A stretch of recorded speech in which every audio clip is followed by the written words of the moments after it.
sa ulo sa ika-107 nga adlaw sa lungsod sa Albuera. Ang atong mga kasing-kasing puno sa pagmaya tungod sa kalinaw, kadasig o kalambuan nga atong natagamtaman sa atong panahon karon.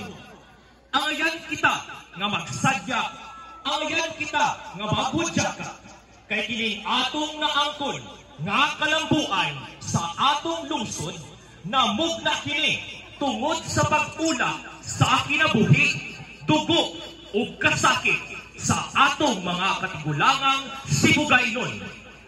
Ato karong ihalad kini nga adlaw isip usa ka paghandom sa kinabuhi o kahintang sa atong mga katigulangang Albueranon sa kanhing panahon sa wala pa kini mahimo nga lungsod.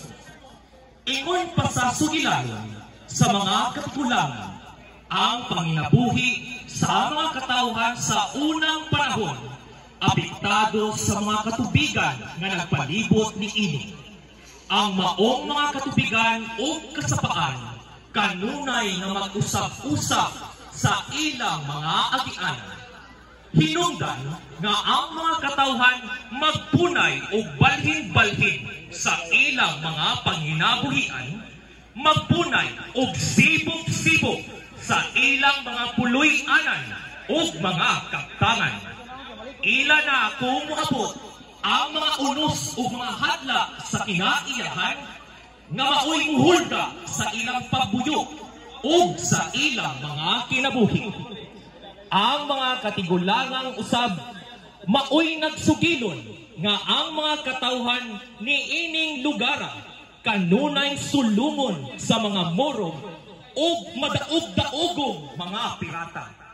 Ilang daog-daogon ang mga katawhan, hulgaon ang ilang kinabuhi ug ang kunon ang ilang mga kabtangan.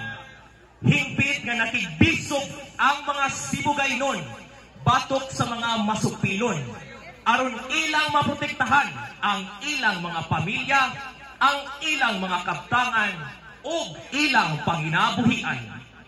Daghang kinabuhi ang diula, daghang kasakit ang natagamtaman ug daghang luha ang misulog aron lang makabot ang gihangyap nga kagawasan.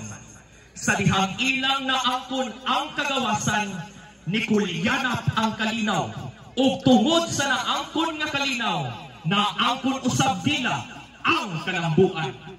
Sa panahon usab sa pangama sa atong mahal nga patron Senyor Santiago, nahingpit ang panaghiusa, pagpalambo o pagputeher, pagreserba o pagpauswag sa atong kinaiyahan. O karon, isip pagyupo o hingpit nga pagpasidungog sa atong tinahod nga katigulangan. Ania ang mga apik nga mananayaw sa Damulaan National High School sa ilang halad nga sayaw, alang kaninyo o alang usab sa atong mga bayani. Viva